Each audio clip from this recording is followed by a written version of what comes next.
Indian coast গাৰ্ডৰ নাবিকৰ বাবে matric pass আৰু হাই secondary pass কৰা অৰ্হতা সম্পন্ন ব্যক্তিসকলৰ পৰা আবেদন বিচৰা হৈছে। বন্ধুসকল, যদিহে আপোনালোকে মেট্ৰিক পাছ কৰিছে বা যদি হাই ছেকেণ্ডাৰী পাছ কৰিছে তেতিয়াহ'লে নাবিকৰ পোষ্টখিনিত আবেদন জনাব পাৰিব। ইয়াৰে অনলাইনৰ লাষ্ট ডেট হৈছে 25 জুন 2025 অৰ্থাৎ 25 জুন পৰ্যন্তলৈকে আপোনালোকে অনলাইনৰ জৰিয়তে আবেদন জনাব পাৰিব।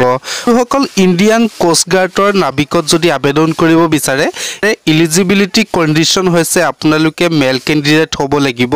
মেল কেণ্ডিডেট হোৱাৰ লগতে আপোনালোকৰ ইণ্ডিয়ান চিটিজেন অৰ্থাৎ আপোনালোকে ভাৰতীয় নাগৰিক হ'ব লাগিব। তেতিয়াহে আপোনালোকে ইয়াত আবেদন জনাব পাৰিব। বন্ধুসকল, ইয়াৰে পোষ্টখিনি হৈছে নাবিক GD, নাবিক DB এণ্ড যাত্ৰীক হয়। লগতে ইয়াৰ যদি এডুকেশ্যন কোৱালিফিকেশ্যন যদি চাবলৈ যায় আপোনালোকে নাবিক GDত যদি চাবলৈ যায় আপোনালোকে হাই ছেকেণ্ডাৰী পাছ কৰিব লাগিব। লগতে মেথছ এণ্ড ফিজিক্সৰ আপোনালোকৰ ছাবজেক্টছ থাকিব লাগিব। বন্ধুসকল, ইয়াৰে দ্বিতীয় পোষ্ট হৈছে নাবিক ডমেষ্টিক ব্ৰাঞ্চ DB হয়। ইয়াৰ যদি এডুকেশ্যন কোৱালিফিকেশ্যন যদি চাবলৈ যায় আপোনালোকে মেট্ৰিক পাছ কৰিব লাগিব। যদিহে আপোনালোকে চিম্পল মেট্ৰিক পাছ কৰা আছে তেতিয়াহ'লে আপোনালোকে নাবিকৰ ডমেষ্টিক ব্ৰাঞ্চত আবেদন জনাব পাৰিব। ইয়াৰে 3 নম্বৰ পোষ্ট হৈছে যাত্ৰীক। ইয়াতো আপোনালোকে মেট্ৰিক পাছ কৰিব লাগিব। মেট্ৰিক পাছৰ লগতে আপোনালোকৰ diploma in electrical, mechanical, electronic, telecommunication বা তাত আপোনালোকৰ 3 আৰু 4 বছৰৰ ভিতৰত আপোনালোকৰ ডিপ্ল'মা থাকিব লাগিব। বন্ধুসকল, যদিহে আপোনালোকে কোষ্ট গাৰ্ডৰ নাবিকত যদি আবেদন কৰিব বিচাৰে ইয়াৰে বয়সৰ সীমা দিয়া আছে। আপোনালোকৰ বয়স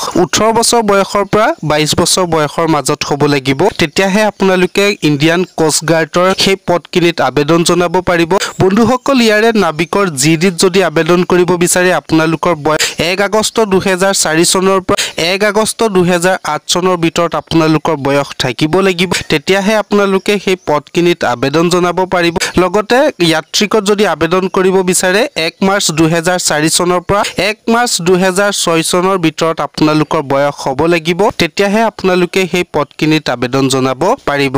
বন্ধুসকল, ইয়াৰে ভেকেঞ্চিখিনি কেটেগৰী ৱাইজত ভাগ কৰা হৈছে। ইয়াৰে নাবিক জেনেৰেল ডিউটিত যদি চাবলৈ যায় আনৰিজাৰ্ভত 99টা ভেকেঞ্চি আছে, EWSত 25টা, OBC কেণ্ডিডেটসকলৰ কাৰণে 65টা, SC কেটেগৰীৰ কাৰণে 46টা, ST কেণ্ডিডেটসকলৰ কাৰণে 25টা ভেকেঞ্চি আছে। বন্ধুসকলে যাত্ৰীক মেকানিকেলত যদি আবেদন কৰিব বিচাৰে ইয়াৰে আনৰিজাৰ্ভ কেটেগৰীত 11টা ভেকেঞ্চি আছে, EWS কেণ্ডিডেটসকলৰ কাৰণে 4টা, OBCৰ কাৰণে 9টা, SCৰ কাৰণে 6টা, ST কেণ্ডিডেটসকলৰ কাৰণে কোনো ভেকেঞ্চি নাই। লগতে ইয়াৰে যাত্ৰীক ইলেক্ট্ৰিকেলত যদি আপোনালোকে আবেদন কৰিব বিচাৰে আনৰিজাৰ্ভত 4টা ভেকেঞ্চি আছে, EWSত 1টা ভেকেঞ্চি আছে, OBC কেণ্ডিডেটসকলৰ কাৰণে 2টা ভেকেঞ্চি আছে, SC কেটেগৰীৰ কাৰণে 2টা, ST কেটেগৰীৰ কাৰণে 2টা ভেকেঞ্চি আছে। বন্ধুসকল, যদিহে আপোনালোকে অফিচিয়েল নটিফিকেশ্যনখন যদি চাব বিচাৰে মোৰ ভিডিঅ' ডিছক্ৰিপশ্যনত লিংক দিয়া আছে, তাত গৈ আপোনালোকে ডাইৰেক্টলি অফিচিয়েল নটিফিকেশ্যনখন চাব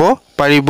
বন্ধুসকল, যদিহে আপোনালোকে ইণ্ডিয়ান কোষ্ট গাৰ্ডত যদি আবেদন কৰিব বিচাৰে কেনেদৰে আবেদন কৰিব পাৰিব। বন্ধুসকল, ইণ্ডিয়ান কোষ্ট গাৰ্ডৰ মেইন অফিচিয়েল ৱেবছাইটত আপোনালোকে ভিজিট কৰিব লাগিব। মোৰ ভিডিঅ' ডিছক্ৰিপশ্যনতে লিংক দিয়া আছে, তাত আপোনালোকে ডাইৰেক্ট ক্লিক কৰি অনলাইন ষ্টাৰ্ট কৰিব পাৰিব। বন্ধুসকল, ইয়াৰে লাষ্ট ডেটটো আপোনালোকক মনত পেলাই দিছোঁ। 25 তাৰিখ হৈছে আপোনালোকৰ লাষ্ট ডেট। 25 তাৰিখৰ ভিতৰত আপোনালোকে অনলাইন আবেদন জনাব পাৰিব। বন্ধুসকল, আবেদন কৰিবলৈ হ'লে আপোনালোকৰ কি কি ডকুমেণ্ট প্ৰয়োজন হ'ব। ইয়াৰে 1 নম্বৰ হৈছে আপোনালোকৰ কাষ্ট চাৰ্টিফিকেট থাকিব লাগিব। SC, ST, OBC কেণ্ডিডেটসকলৰ যিহেতু কাষ্ট চাৰ্টিফিকেট লাগে। দ্বিতীয়তে আপোনালোকৰ মেট্ৰিকৰ মাৰ্কশ্বিট থাকিব লাগিব। 3 নম্বৰত আপোনালোকৰ মেট্ৰিকৰ চাৰ্টিফিকেট। 4 নম্বৰতে আপোনালোকৰ যদি মেট্ৰিকৰ এক্সট্ৰা চাৰ্টিফিকেট থাকে বা এক্সট্ৰা মাৰ্কশ্বিট থাকে তেতিয়াহ'লে আপোনালোকৰ সেইকনো গাঁঠি দিব লাগিব। লগতে আপোনালোকৰ মেট্ৰিকৰ পাৰ্চেণ্টেজ এণ্ড আপোনালোকৰ যদিহে চাকৰি কৰা হয়, আপোনালোকে যদি বৰ্তমান চাকৰি কৰি আছে তেতিয়াহ'লে আপোনালোকে নন অবজেকশ্যন চাৰ্টিফিকেট অৰ্থাৎ NOC খন দিব লাগিব। বন্ধুসকল, যদিহে আপোনালোকে ভিডিঅ'টো চাই ভাল লাগিলে প্লিজ লাইক কৰি দিয়ক, শ্বেয়াৰ কৰি দিয়ক।